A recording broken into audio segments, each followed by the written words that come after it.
¿Hasta cuándo los apagones? Esa es la pregunta que hoy se hacen millones de cubanos que sobreviven como pueden enfrentando una de las crisis eléctricas más graves en décadas, si no es que estamos hablando de la peor. ¿Por qué el país está en esta situación y qué se puede hacer para solucionarla? ¿Quiénes son los responsables? ¿Cuánto va a durar este calvario? Hoy te lo explicamos todo en Noticias Cuba.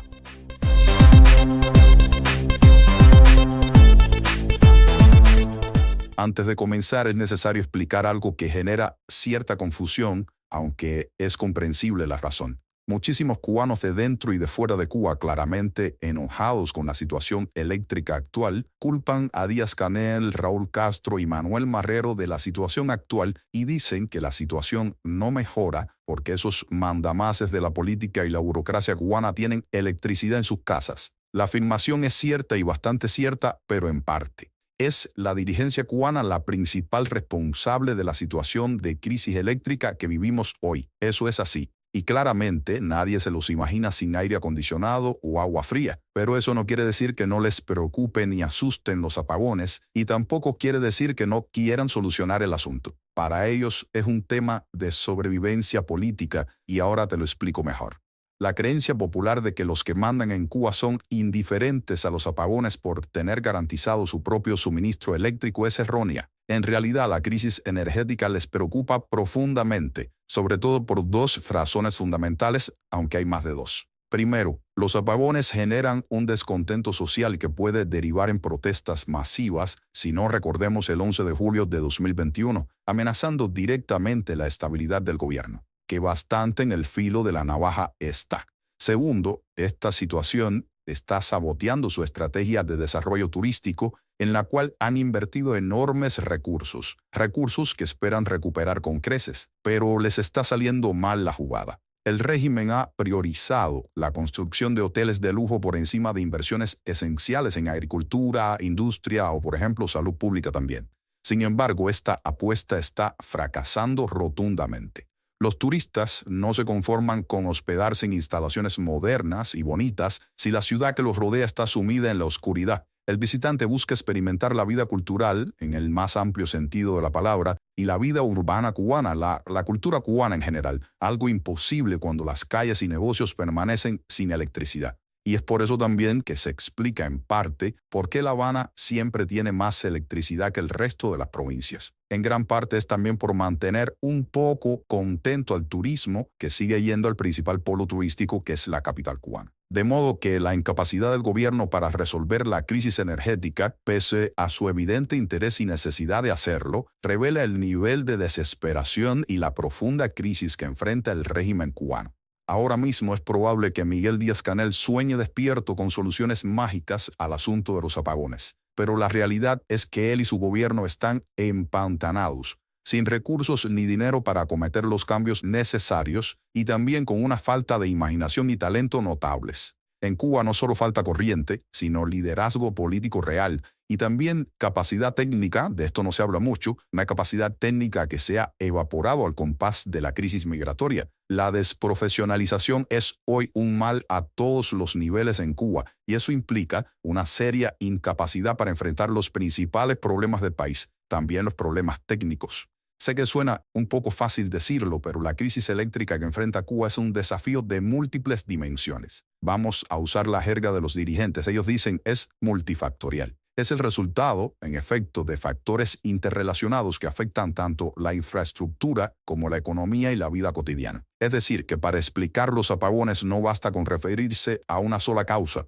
como al mismo tiempo no basta una sola solución para resolver definitivamente el asunto del déficit de generación. Una de las principales razones de la crisis energética en Cuba radica en el deterioro del sistema eléctrico nacional, caracterizado por una infraestructura envejecida y muy mal mantenida. Cuba cuenta con 8 centrales termoeléctricas que en conjunto suman 20 bloques en explotación. Muchos de esos bloques no están operativos o están operativos a medias porque entran y salen de circulación con relativa facilidad. Estas plantas termoeléctricas constituyen la base fundamental de la generación eléctrica en el país. Son la columna vertebral de la corriente que se da. Las centrales termoeléctricas, esa columna vertebral de la generación eléctrica en Cuba, han superado en su mayoría los 30 o 40 años de explotación en muchos casos. Esto las hace susceptibles a frecuentes averías y fallos en las unidades generadoras. A lo largo de los años, la falta de inversiones adecuadas y el mantenimiento insuficiente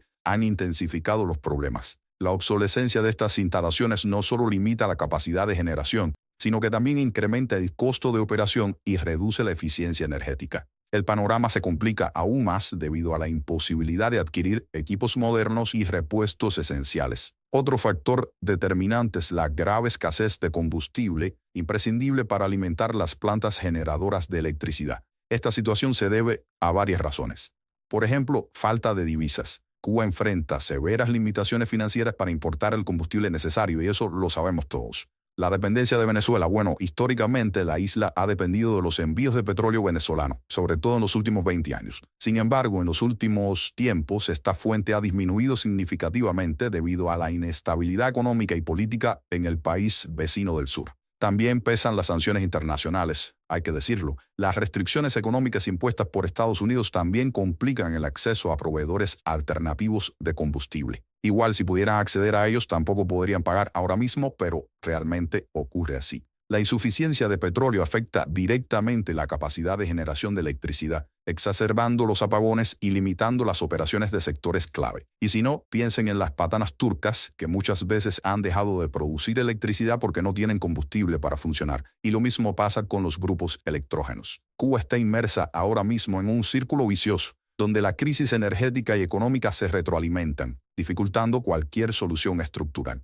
La presión sobre el sistema eléctrico ha aumentado debido al incremento en la demanda de energía en los últimos años. Eso también es verdad. Dos factores principales contribuyen a esta situación. Esta es la excusa preferida del gobierno, pero hay que decirlo porque también influye su parte. Ha crecido el sector privado. La expansión de pequeñas empresas como cafeterías, bares y pequeños talleres ha incrementado significativamente el consumo energético. Y esto es malo, no lo es en lo absoluto. El patrón de desarrollo de cualquier nación habitualmente está acompañado de un incremento de la demanda y producción de energía. Son factores directamente proporcionales. Es muy poco probable que un país pueda mostrar signos de crecimiento y de desarrollo si no aumenta su consumo y generación energética. Ha sido así en la historia hasta ahora. Eso es un hecho. Ya que el sector estatal prácticamente está estancado, deberíamos ver como una buena noticia que crezca el consumo de energía, porque representa el crecimiento del sector privado en Cuba. Que algo crezca en la Cuba actual, terreno yermo económicamente hablando, debería ser visto como algo positivo, aunque el gobierno ha insistido en culpar a los privados de gran parte del desastre energético y de la crisis que vive el país. Y ahí están las medidas recientes, donde a muchos altos consumidores privados y también estatales les obligan a tener que generar la corriente que consumen a partir de energías renovables. Seguramente has escuchado esa noticia. Lo que sucede es que este crecimiento del sector privado y de las MIPYMES en Cuba le ha servido de justificación al gobierno cubano para culpar a ese sector de parte de lo que sucede con la crisis energética. Lamentablemente hay un montón de cubanos que se comen ese cuento. Como se comen el cuento también de que los precios están altos porque las MIPYMES son unas abusadoras. Eso es desviar la atención. Y el gobierno cubano no sabe producir ni generar energía ahora mismo, pero desviar la atención a veces lo hace bastante bien. Esto es un mero intento de desviar la atención, como te decía, porque debería ser responsabilidad del Estado, que controla la generación de energía, incrementar la producción para que la actividad económica se desarrolle con normalidad. Sobre todo porque la producción de energía en Cuba no la controla una empresa privada a la que entonces tendríamos que rendirle cuentas. Cada vez se usa más aire acondicionado en Cuba. Eso también ha disparado el consumo, sobre todo residencial. En respuesta al calor tropical, los hogares cubanos han adoptado el uso masivo de equipos de refrigeración, lo que representa un desafío adicional para un sistema eléctrico ya sobrecargado e insuficiente. Recordemos que durante mucho tiempo la aduana cubana tuvo un cepo que impedía la importación de productos altos consumidores de energía. Este cepo se tuvo que relajar debido en gran parte a la presión popular y sobre todo tras las protestas del 11 de julio de 2021. Es una medida que el gobierno siempre tuvo bajo la manga para aflojar un poco la mano, pero la incidencia de la importación de aires acondicionados a partir de esa relajación de las normas aduaneras ha tenido un impacto real en la demanda residencial cubana, que es el mayor consumidor de energía en Cuba, el sector residencial. El modelo energético cubano se caracteriza por una dependencia casi absoluta de los combustibles fósiles, que representan alrededor del 95% de la generación de electricidad en la isla. Este modelo no solo es insostenible desde el punto de vista medioambiental, sino que también expone al país a riesgos significativos derivados de la volatilidad del mercado internacional del petróleo, porque Cuba no tiene una amplia reserva de combustibles fósiles y mira que han buscado petróleo por todas partes. Hay que entender de alguna forma cuál ha sido la manera de pensar de quienes nos dirigen y nos dirigieron en el pasado. Siempre hubo algún país que suministró el combustible necesario. Cuando estábamos a la sombra de la Unión Soviética no preocupaba el combustible y se montaron plantas térmicas generadoras de energía muy ineficientes y gastonas porque a los soviéticos nunca les preocupó el gasto de combustible, ellos tienen o tenían de sobra. Eso ocurrió con las termoeléctricas y también con el parque automotor soviético presente ampliamente en Cuba, todavía hoy, a estas alturas. Luego vino la durísima crisis de los años 90 del siglo pasado, pero Fidel, que era un bicho, se las ingenió para encontrar a un nuevo proveedor de combustible casi regalado. Venezuela sostuvo energéticamente a Cuba por muchos años, hasta que el caos venezolano comenzó a destrozar la producción petrolera de ese país, y con una Venezuela en crisis y produciendo cada vez menos petróleo y combustibles, Cuba ha empezado a sentir otra vez el peso de no tener con qué generar energía. Eso sí, hubo una buena idea que fue reconvertir poco a poco las centrales térmicas cubanas para que operaran con el crudo pesado que se extrae en Cuba. Pero esta decisión estratégica, ya te digo, para mí una buena decisión, también se convirtió en un arma de doble filo. El petróleo pesadísimo de Cuba obliga a mantenimientos más frecuentes, mantenimientos que son caros, más caros, y que el país se ha saltado olímpicamente por años. Y es eso lo que nos ha llevado a la situación técnica que tienen las centrales termoeléctricas cubanas hoy, que es calamitosa. Aunque el gobierno ha mostrado, al menos en el plano discursivo, interés en diversificar hacia fuentes de energía renovables, los avances en este sentido han sido más que limitados, casi inexistentes. Proyectos de energía solar, eólica o biomasa aún están lejos de cubrir una proporción significativa de la demanda eléctrica. Es decir, por lo pronto hay que quedarse con la energía a partir de fuentes fósiles por mucho tiempo más. Más que mostrar cierto interés, yo creo que el tema de diversificar las fuentes de energía hacia las renovables ha sido, hasta el momento, un discurso más hacia lo externo para proyectar la imagen de un país a favor de las políticas contra el cambio climático, pero en realidad al parecer no han empezado en serio la transición, porque también eso cuesta dinero y porque quizás en el fondo ni siquiera se la creen. Las energías renovables, para que te hagas una idea, representan ahora mismo solo el 5% de la generación eléctrica en Cuba, muy lejos de la meta del 24% que habían establecido para el 2030. Yo creo que para el 2030 no vamos a llegar al 24% de generación a partir de renovables, pero bueno, ojalá me equivoque. Proyectos como el parque eólico de La Herradura llevan más de 10 años sin ejecutarse, pese a no estar afectados del todo por el embargo. La primera planta bioeléctrica de Cuba, ubicada en el central azucarero Cerro Redondo, en Ciego de Ávila, fue construida con tecnología china y participación inicial de empresas cubanas y británicas también. Su construcción comenzó en abril de 2017 y tras varias fases de prueba, logró sincronizarse al Sistema Electroenergético Nacional, el SEN, en enero de 2020. Sin embargo, la planta ha enfrentado dificultades para mantener un funcionamiento estable. Eso por decirlo de manera bonita. En julio de 2022 volvió a sincronizarse al SEN, aportando alrededor de 20 megavatios, pero no ha logrado operar de manera continua debido a problemas con el suministro de biomasa y otros obstáculos técnicos. Vamos a aclarar que mucha de la biomasa que se iba a usar para generar energía era marabú. Eso quiere decir que Cuba ha tenido problemas para alimentar con marabú, entiéndase bien, con marabú, a esta bioeléctrica avileña. En enero de 2023 se informó que la planta se mantuvo generando entre 25 y 30 megavatios, utilizando biomasa de caña y marabú. Bueno, caña ya sabemos que cada vez hay menos, pero marabú. A pesar de estos avances, la planta no ha alcanzado su capacidad plena de 60 megavatios y continúa enfrentando desafíos para operar de manera sostenida. En resumen, la planta bioeléctrica construida con tecnología china en Cuba, digamos que ha logrado operar en varias ocasiones, pero no ha conseguido mantener un funcionamiento estable y continuo hasta la fecha. Pero también hay que hablar de otra cosa. Vamos a hablar del impacto de los eventos climáticos y qué tienen que ver con la corriente y la generación de electricidad en Cuba. Los fenómenos meteorológicos extremos, como los huracanes, agravan periódicamente la crisis eléctrica cubana. Los daños climáticos de estos huracanes, combinados con la falta de recursos para reparar y fortalecer la infraestructura, perpetúan la vulnerabilidad del sistema eléctrico cubano ante futuros desastres naturales. No sé si lo sienten ustedes, pero yo he notado que cada vez que pasa un ciclón y daña obviamente la infraestructura eléctrica de Cuba, cada vez el gobierno y las empresas eléctricas tardan más en recuperar los daños. Esto es solo una impresión y habría que confirmarlo con datos, pero quisiera saber qué opinan ustedes al respecto. El gobierno cubano ha implementado medidas de emergencia para mitigar los efectos de la crisis eléctrica, como el alquiler de centrales eléctricas flotantes, de las que no sabemos cuánto cuestan, recuerden, y la paralización de actividades no esenciales y también esenciales, diría yo, en ciertos sectores. Sin embargo, estas soluciones son insuficientes para abordar los problemas estructurales del sistema. Una solución a largo plazo requeriría inversiones significativas en la modernización de las centrales termoeléctricas cubanas, la diversificación de las fuentes de energía y la implementación de estrategias que reduzcan la dependencia de combustibles fósiles. Además, la apertura a financiamiento internacional y la cooperación con actores externos podría jugar un papel clave en superar esta crisis. Pero, ¿cuánto durará la crisis energética en Cuba? Esa es la pregunta del millón.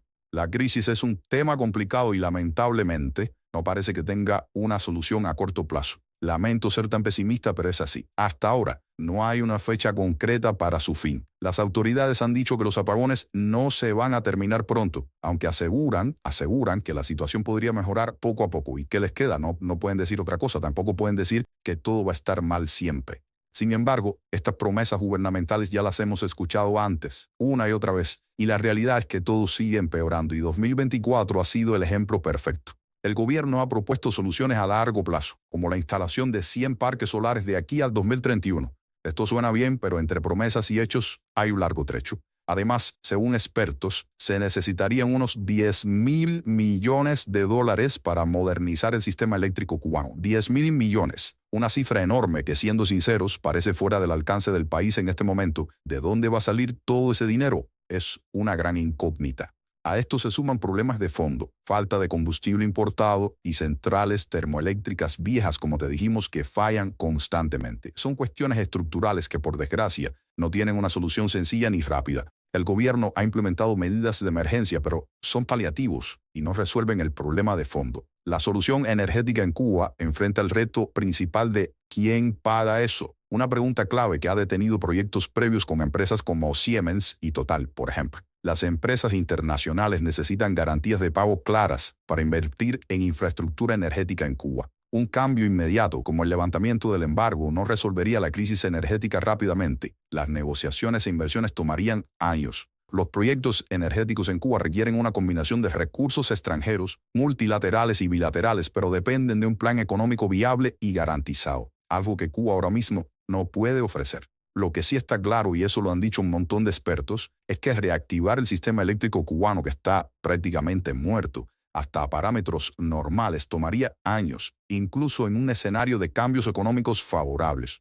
Hay un problema que persiste y persistirá. No sabemos cómo se va a solucionar. ¿Cómo va a garantizar la Unión Eléctrica Cubana pagar precios internacionales coherentes para atraer inversión extranjera para que arreglen las termoeléctricas? Experiencias pasadas con firmas como Cherry revelan problemas de liquidez de Cuba para pagar en divisas, lo que ha llevado a soluciones como el intercambio de cobalto, por ejemplo. Cuba acumuló una deuda significativa con Cherry por la producción de electricidad a través de una empresa mixta. Debido a la falta de recursos en divisas, la deuda se renegoció y actualmente Cuba paga mediante un intercambio de cobalto que Cherry vende a terceros sin la intervención directa de Cuba. En resumen, aunque no hay ni nadie tiene una bola de cristal para saberlo con certeza, todo apunta a que la crisis energética en Cuba seguirá por varios años más. Si las inversiones y los cambios estructurales necesarios llegan a implementarse, algo que parece poco probable, tal vez podamos ver mejoras graduales a mediano y largo plazo. Eso sí, no nos hagamos ilusiones. Ningún barco ruso, mexicano o venezolano cargado de combustible va a resolver el problema de los apagones. Lo único que pueden ofrecer es un alivio temporal, pero el problema de fondo seguirá ahí. Quiero que me comentes qué te ha parecido nuestro video y qué opinas de todo esto. ¿Crees que realmente Cuba, bajo las condiciones actuales, podría resolver el tema eléctrico? ¿Crees que, incluso si cambia políticamente y económicamente, Cuba va a ser algo que se puede solucionar rápidamente? ¿Qué soluciones propondrías tú? Quiero saber qué piensas en los comentarios. Dale like si te gustó este video y nos vemos en un próximo video de Noticias Cuba para seguir analizando la realidad cubana.